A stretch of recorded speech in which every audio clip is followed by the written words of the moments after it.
Monsters! They're terrorizing the villagers! There's only one person who can stop them, and whoever that is, they're gonna need a blacksmith. That's where you come in. Smithy is a card and dice game for 2 to 4 people, in which players take on the role of competing blacksmiths, forging different weapons in order to complete their contracts. Each contract depicts a monster that needs to be defeated. Every monster has a defense value and a unique ability that's in effect as long as the monster is in play. To defeat a monster, you must play cards to make the weapon value, represented by the dice, exactly equal to the number on the card. If the weapon value is too high, then a smaller monster can easily dodge it. Too low, and a bigger monster won't even notice it at all. The player who gets through their deck of contracts first is the winner. The trick is that despite having different contracts, all players are working with the same weapon dice. And if you create a weapon that can defeat an opponent's monster, they can complete that contract no matter whose turn it is.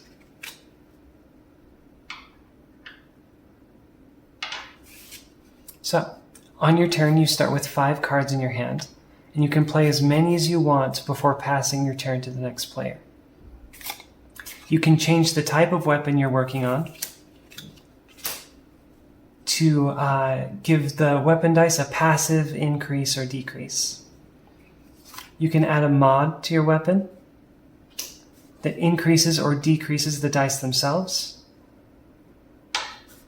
Or you can just smack it with a hammer to directly change a die from one value to another. There are also different artifacts that each have their own unique way of affecting the dice.